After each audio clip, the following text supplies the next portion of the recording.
Hello guys and welcome back to my channel. तो explanation को start करने से पहले please guys subscribe to my channel, like the video and share with your friends. And now let's start the explanation. Like a Hellcat.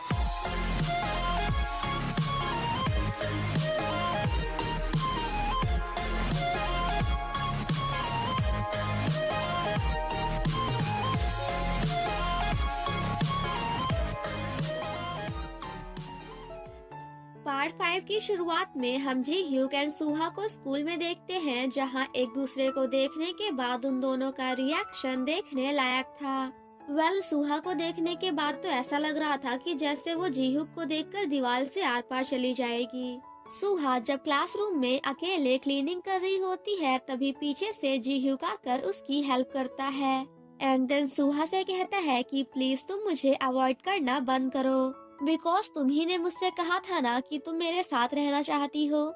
जिस पर सुहा कहती है कि वो तो मैंने इसलिए कहा था बिकॉज तुम काफी ज्यादा सैड दिख रहे थे, जिसे सुनकर जीह्यूक को काफी ज्यादा बुरा लगता है एंड देन वो सुहा से कहता है कि कल रात को हमारे बीच जो कुछ भी हुआ तुम उसे भी भूल जाओ, बिकॉज वैसे भी ये मेरे साथ पहली बार नहीं हुआ है। सेम नाइट जब वो सभी क्लब में होते हैं, तभी वहाँ पे पुरानी हाई स्कूल का ग्रुप आकर उन सभी को परेशान करना स्टार्ट करता है, बिकॉज जैसे ही सामने से जंग दो आता है तो उन सभी की बोलती बंद हो जाती है, बिकॉज जंग दो कोरिया के काफी जाने माने गैंगस्टर का बेटा है। सेम नाइट जब सुहा घर जा रही होती है तो संगहून उससे कहता है कि सुहा मैं तुम्हें पसंद करता हूँ, आई मीन कि आई लाइक यू। बट सुहा संगहून को अभी इस बात का कोई भी आंसर नहीं देती। देन नेक्स्ट सीन में हम सभी मेंबर्स को यूनसो के घर में देखते हैं, बिकॉज कंपटीशन के बाद से वो काफी ज्यादा परेशान हो गया था, बिकॉज वो सभी सिर्फ और सिर्फ उसी की वजह से कंपटीशन हार गए थे। जिसके बाद सभी फ्रेंड्स मिलकर यूनसो के घर में साथ में काफी ज्यादा मस्ती करते हैं।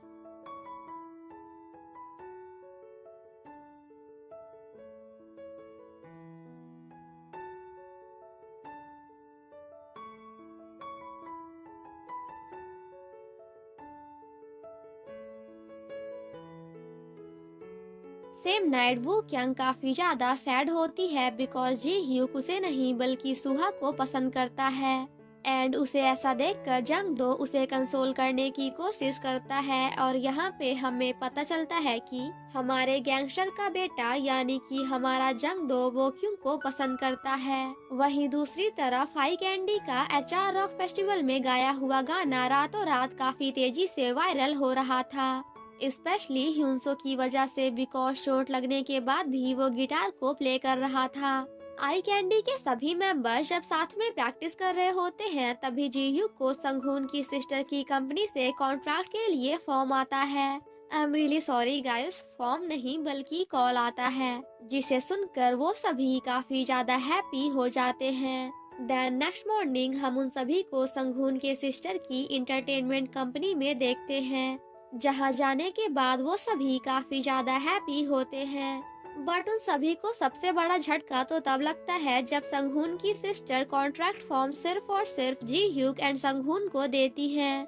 इसका मतलब कि वो एज अ सिंगर सिर्फ और सिर्फ जी ह्यूक एंड ह्यूनसो को हायर करना चाहती हैं। जिसके बाद जी ह्यूक अपना कॉन्ट्रैक्ट फॉर्म ले जाकर उनकी आंखों के सामने फाड़ कर वहीं पे फेंक देता है, जिसे देखकर उसके सभी फ्रेंड्स कम्प्लीटली शॉक्ड हो जाते हैं। नेक्स्ट मॉर्निंग जब वो सभी स्कूल जाते हैं तो वहाँ की सारी गर्ल्स आई कैंडी के मेंबर्स के पीछे पड़ जाती हैं, बिकॉज वो सभी अपने गाने के बाद काफी ज्यादा फेमस हो चुके थे। हमारा हाजिन तो हर जगह बस लड़कियों के साथ फ्लर्ट करने में ही बिजी होता है। वहीं दूसरी तरफ सुहा संगहून की फीलिंग्स को एक्सेप्ट करने से मना कर देती है, जिसे सुनकर संगहून कहता है कि क्या तुम्हारे लाइफ में कोई दूसरा पर्सन है जिसे तुम पसंद करती हो। जिस पर सुहा कहती है कि हाँ बिल्कुल एंड देन वहाँ से चली जाती है। संगहून के फ्रेंड्स मिलकर जब आई कैंडी के सभी मेंबर्स की काफी ज्यादा बुराई कर रहे होते हैं, तो ये सब सुनकर टीचर उन सभी पे काफी ज्यादा गुस्सा करते हैं। आज तो टीचर इतने ज्यादा गुस्से में होते हैं कि वो संगहून के फ्रेंड्स के ऊपर अपना हाथ उठाने वाले होते हैं कि तभी वहाँ पे आई कैंडी के मेंबर्स आकर उन्हें ऐसा करने से रोक देते हैं। बिकॉज कोरिया में अमीर बाप के बच्चों को मारना पाप से कम नहीं है। देन नेक्स्ट सीन में हम सभी मेंबर्स को साथ में प्रैक्टिस करते हुए देखते हैं बिकॉज वो चाहते हैं कि उनके ग्रुप का एक दो नहीं बल्कि सभी मेंबर्स कॉन्ट्रैक्ट पे साइन करें। वो सभी प्रैक्टिस कर ही रहे होते हैं कि तभी वहाँ पे उन सभी से संगून की बहन मिलने आती है। एंड फाइनली वो यहाँ पे सभी मेंबर्स को कल अपने कंपनी में आने के लिए बोलकर आई कैंडी के सभी मेंबर्स के साथ कॉन्ट्रैक्ट करने के लिए रेडी हो जाती है, जिसे सुनने के बाद वो सभी काफी ज्यादा हैप्पी होते हैं। Then next morning school principal teacher पर काफी ज्यादा गुस्सा कर रहे थे बिकॉज उन सभी बच्चों ने अपने पेरेंट्स के साथ मिलकर टीचर की कंप्लेन कर दी थी, जिस वजह से टीचर को 6 महीनों के लिए स्कूल से सस्पेंड कर दिया जाता है। वहीं दूसरी तरफ आई कैंडी के सभी मेंबर्स अपने अपने पेरेंट्स को लेकर कॉन्ट्रैक्ट साइन करने के लिए संगून के सिस्टर की कंपनी जाते हैं।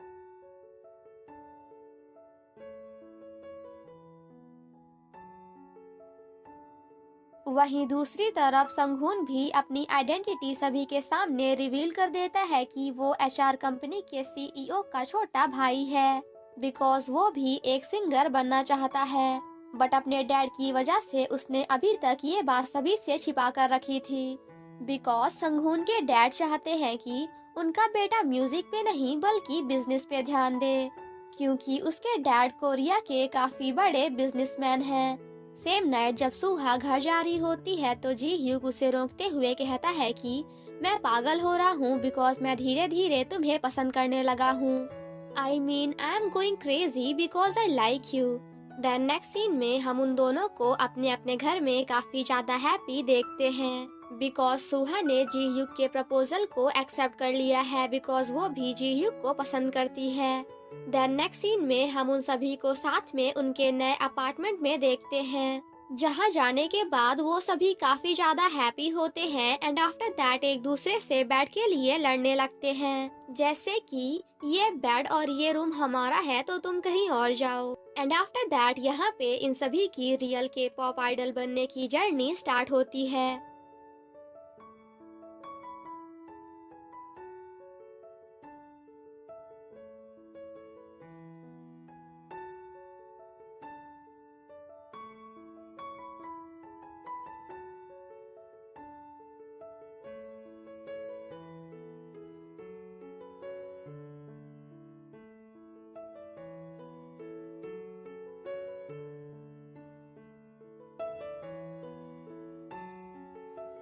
नेक्स्ट मॉर्निंग जब वो सभी स्कूल जाते हैं तो वहाँ पे सुहा एंड जी ह्यूक का अलग ही लेवल वाला स्कूल रोमांस चल रहा होता है, जिस बात को हमारा संगून भी नोटिस कर लेता है। आई कैंडी के सभी मेंबर्स जब अपने अपार्टमेंट में होते हैं तो उनमें से कोई भी बंदा अपने मैनेजर की बातों पे कोई भी ध्यान नहीं देता। फॉर एग्जाम्पल मैनेजर कहते हैं कि आज के बाद no TV, no games, no free time and no phone, but जैसे ही जीह्यू को सुहा का कॉल आता है तो वो बड़े आराम से उससे बातें करने लगता है। ये सब देखने के बाद तो मैनेजर भी सोच रहा होगा कि गजब बेइज्जती है। देन नेक्स्ट सीन में हम उन सभी को रेडी होते हुए देखते हैं बिकॉज आज उन सभी का फोटो शूट होने वाला है।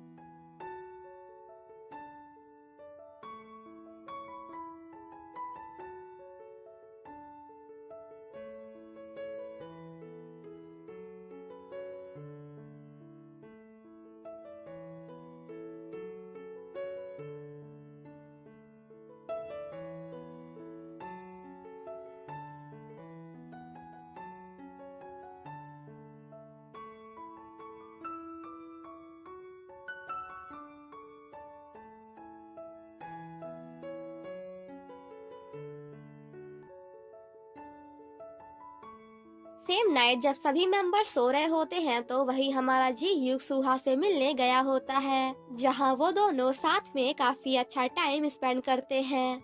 नेक्स्ट मॉर्निंग हम उन सभी को स्टूडियो में सॉन्ग रिकॉर्ड करते हुए देखते हैं और ये सॉन्ग वही होता है जिसे ब्यूंगी ने मरने से पहले लिखा था। और फाइनली यहाँ पे आई कैंडी के सभी मेंबर्स का सपना पूरा हो जाता है बिकॉज उन सभी का सपना ये था कि वो ब्यूंगी के लिखे हुए गाने को पूरी दुनिया को सुनाना चाहते थे। और फिर क्या था, जिसके बाद तो हर कोई हर जगह बस आई कैंडी के गाने को ही सुन रहा था।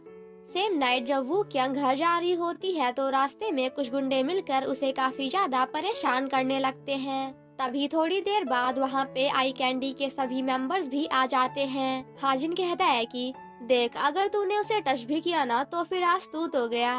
और फिर क्या था, जिसके बाद तो उन सभी के बीच में फाइटिंग स्टार्ट हो जाती है।